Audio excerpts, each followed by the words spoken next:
시청자 여러분 안녕하십니까? 2월 19일 금요일 KTN 뉴스입니다. SK와 LG 배터리 분쟁 소송 관련 국제무역위원회 ITC의 지난 10일 판결에 대해 애틀란타 한인단체들이 입장을 나타냈습니다. 몇몇 한인단체장들은 오늘 기자회견을 열고 바이든 대통령이 이번 ITC 판결에 대해 거부권 행사를 요구하는 탄원서를 제출하기로 의견을 모았습니다. 박성근 회장은 탄원서 제출 주도 배경에 대해 소개했습니다.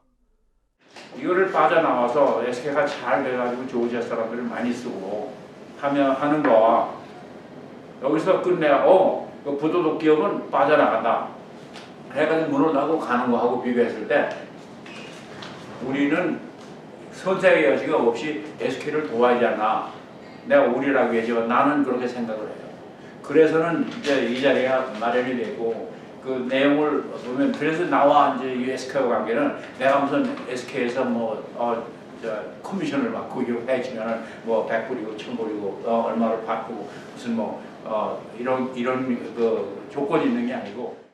박 회장은 이 같은 애틀란타 한인 사회의 움직임이 특정 기업이 아닌 한인 사회를 위한 것이라고 강조했습니다. 이거는 SK를 위한 게 아니고 우리 커뮤니티 위해서 하지 않나 하는 생각입니다. 동남부 한인회연합회 최병일 회장은 탄원서에 서명한 뒤 자신의 의견을 피력했습니다. 사실 저희들이 조지아에서 이 SK 배럴이 성경이죠. 그것이 여기 하게 되면 앞으로 이제 자동차 시대가 거의 다 배럴 시대이기 때문에 이곳에 조지아에서의 여러 가지 노동력 창출이라든지 여러 가지 문제에 있어서 저희들한테 많은 또 도움을 주고 또 성경이라는 그 브랜드 네임이 조지아를 떠나서 내셔널 와일드에 우리가 선전할 수 있는 좋은 이야기입니다. 애틀란타 한인회 김윤철 회장은 SK 배터리 공장이 조지아에서 철수할 경우 애틀란타 한인 사회에도 그 영향을 받을 수 있다고 주장했습니다. 조지아에서 이 사업이 축소되거나 철수가 될 경우는 저희 이 조지아 한인 사회에 엄청난 큰 피해가 옵니다. 엄청난 큰 피해고 그게 첫째고 둘째는 이 한인사 코리안 아메리칸의 이미지가 이 줄 사회에 굉장히 많이 떨어지라고 생각합니다. 한편 오늘 참석자들은 탄원서에 연대 서명을 한 뒤 바이든 대통령과 선을 닿는 인맥을 통해 전달하겠다고 밝혔습니다. 오늘 기자회견에는 한미우호협회 박성근 회장을 비롯해 동남부 한인연합회 최병일 회장, 애틀란타 한인회 김윤철 회장, 애틀란타 여성경제인협회 켈리 최 회장, 동남부 무역인협회 박형근 회장, 그리고 애틀란타 조지아 한인상공회에서 이홍기 회장과 썸박 부회장 등이 참석했습니다. KTN 뉴스 스티봉입니다. 코로나19 백신 접종을 받으면 영주권 등의 이민 절차 진행 시 불이익을 받을지 모른다며 백신 접종을 꺼리는 한인들이 있는 것으로 전해졌습니다. 코로나19 백신 접종을 받으면 이민 절차에 문제가 생기는지 이민 전문 변호사에게 물어봤습니다. 김용성 기자입니다. 결론부터 말씀드리면은 전혀 불이익을 받지 않으시는데요.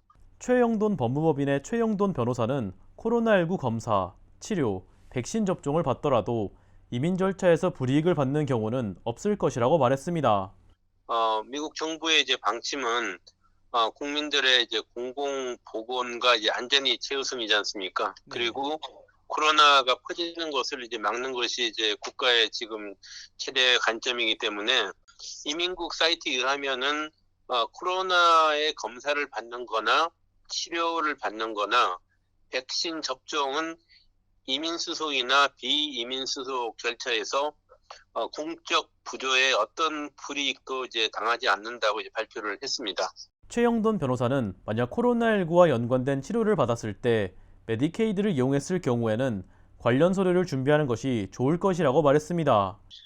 백신 접종이 아니고 이제 예를 들어서 메디케이드의 혜택을 받았을 경우에 이제 공적 부조에 이제 일반적으로 해당이 되지 않습니까? 근데 이런 이제 공적 부조 혜택을 받은 이유가 코로나하고 이제 직접적인 연관성이 있다면은 관련 서류를 제출하시는 것이 이제 바람직하고요. 만약 메디케이드 혜택을 이제 받았을 경우에는 공적 부조하고 이제 연관이 된다고 이제 생각할 수 있지만 메디케이드를 받은 이제 이유가 코로나하고 이제 직접적인 이제 연관이 있기 때문에 이런 경우에도 공적 부조로 취급을 하지 않는다고 이제 발표를 했습니다. 최영돈 변호사는 또한 불법 체류자일 경우에도 백신을 접종받는 것에 문제가 없다고 말했습니다. 불세자인 경우도 이제 코로나 백신을 맞는다고 불이익은 받는 것이 없다고 이제 생각을 하시고 나중에 이민 서류 신청 시에도 이민국의 이제 방침에 따라서 불이익을 받지 않는다고 이제 보시면 되는데 그 이유는 이제 그 국민들의 공공보건 안전이 이제 최우선이라고 발표를 했기 때문에 이거는 뭐 신분이 합법이든 불법이든 상관없이 다 해당이 되는 거기 때문에요. 신분이 없어도 백신 받는 것을 그것 때문에 이제 꺼려하실 이유는 전혀 없으셔도 된다고 생각하시면 되겠습니다. KTN 뉴스 김용성입니다. 귀네 카운티 교육청의 클레이 헌터 부교육감은 18일 이사회에서 올해 게이트웨이 시험을 면제할 것이라고 밝혔습니다. 게이트웨이 테스트는 귀네 카운티 학생들이 졸업을 위해 반드시 통과해야 되는 요건으로 에세이 시험입니다.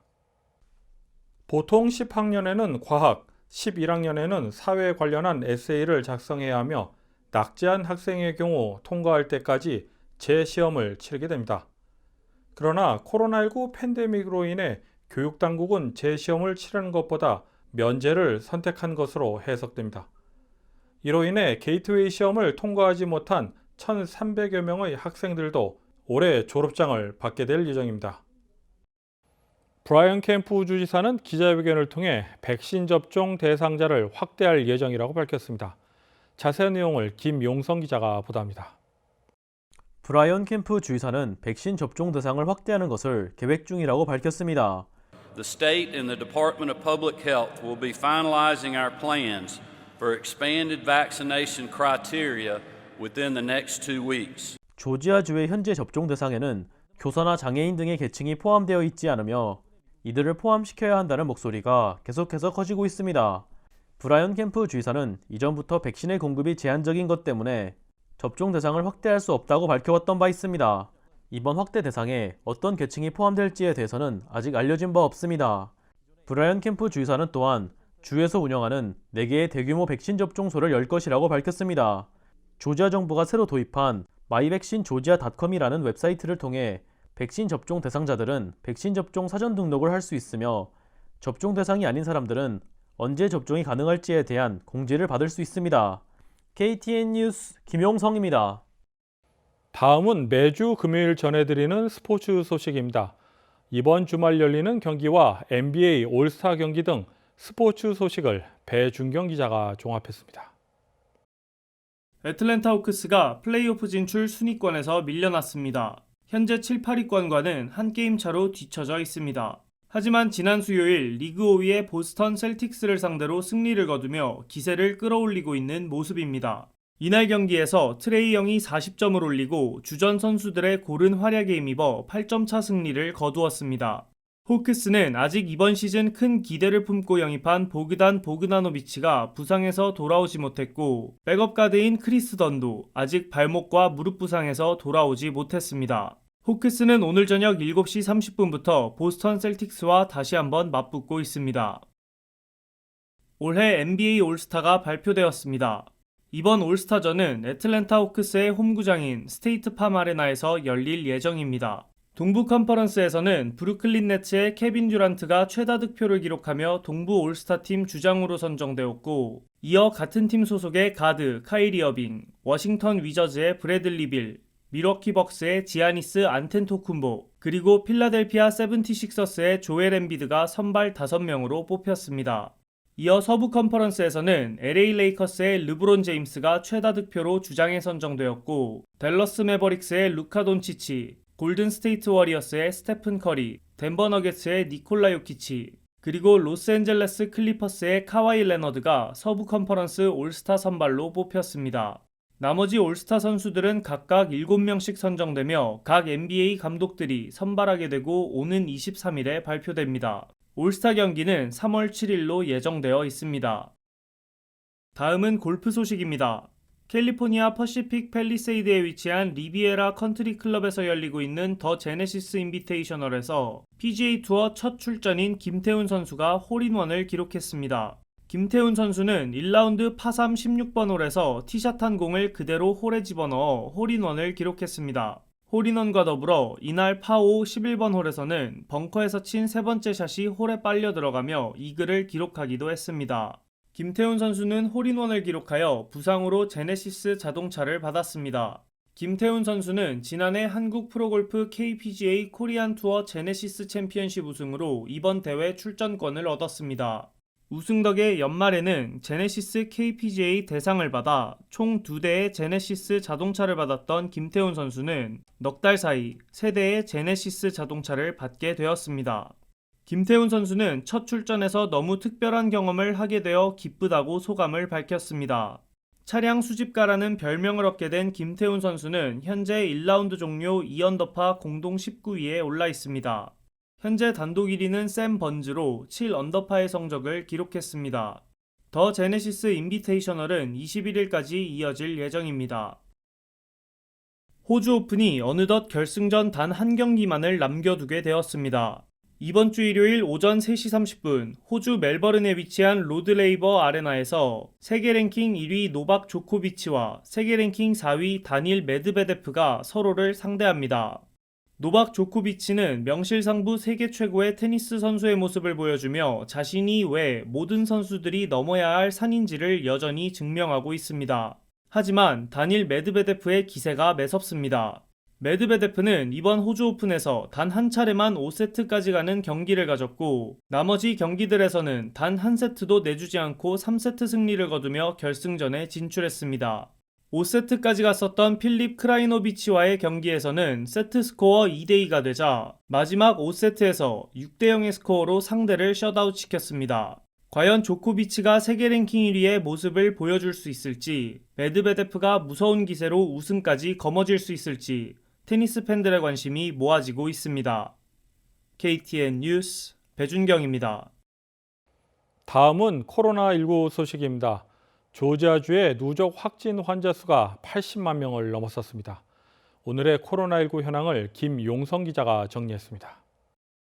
19일 오후 3시 30분 기준 미국 내 코로나19 누적 확진 환자는 2,857만 6,763명, 누적 사망자는 50만 6,750명입니다. 어제 하루 동안 신규 확진 환자는 7만 92명 늘었고 신규 사망자는 2,775명 증가했습니다. 주별 누적 확진 환자는 캘리포니아, 텍사스, 플로리다, 뉴욕, 일리노이 순으로 많습니다. 주별 누적 사망자는 캘리포니아, 뉴욕, 텍사스, 플로리다, 펜실베이니아 순으로 많습니다. 다음은 조지아주 코로나19 현황입니다. 오후 2시 50분 집계에 따르면 조지아주의 누적 확진 환자는 80만 959명, 누적 사망자는 14,530명으로 집계됐습니다. 신규 확진 환자는 2,237명 증가했고 신규 사망자는 173명 증가했습니다. 항원 검사 양성 판정자는 누적 17만 9,452명, 신규 1,646명입니다. 다음은 카운티별 집계입니다. 귀넷 카운티 누적 확진 환자 7만 8,774명, 누적 사망자는 857명입니다. 18일에서 19일 사이에 신규 확진 환자는 131명 늘었고 신규 사망자는 15명 늘었습니다. 풀턴 카운티 누적 확진 환자 72,634명, 누적 사망자는 1,016명입니다. 신규 확진 환자는 176명 늘었고 신규 사망자는 9명 늘었습니다. 캅 카운티 누적 확진 환자 54,284명, 누적 사망자는 806명입니다. 신규 확진 환자는 159명, 신규 사망자는 12명 늘었습니다. KTN 뉴스 김용성입니다.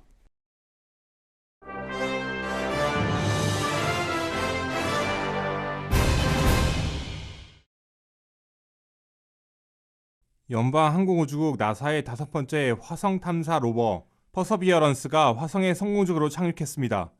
퍼서비어런스는 고대 삼각주로 추정되는 예제로 크레이터에 안착했으며 화성에 존재했을지도 모를 미생물 등의 생명체 흔적을 찾고 지구로 가져올 토양, 암석 샘플을 채취하는 임무를 수행하게 됩니다.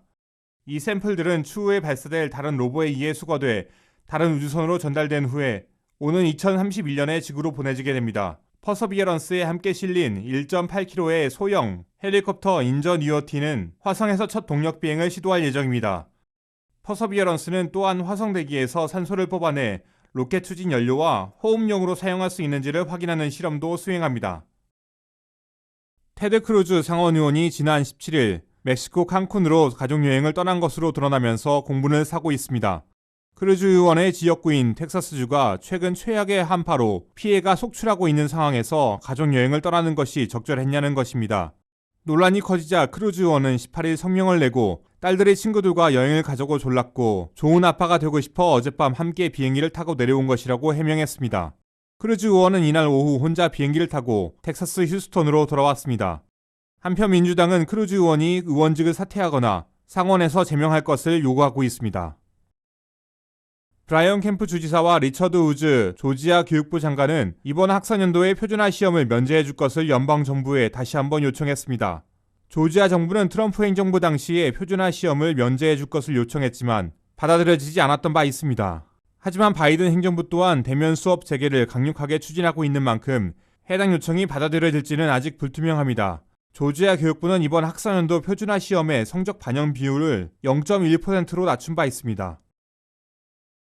오늘 오전 애틀란타 미드타운 소재 한 빌딩 공사 현장에 설치된 크레인이 한쪽으로 기울면서 전도 사고가 발생했습니다. 이로 인한 붕괴 위험 사고를 예방하고자 애틀란타 경찰과 소방서는 사고 지역 인근인 11번가와 14번 사이를 폐쇄했습니다. 또한 인근 건물의 상가 주민도 대피시켰습니다. 아직까지 이로 인한 부상자는 보고된 것이 없으며 크레인 전도 사고의 발생 원인은 조사 중입니다. 이상으로 2월 19일 KTN 뉴스를 모두 마칩니다. 시청해주신 여러분 고맙습니다.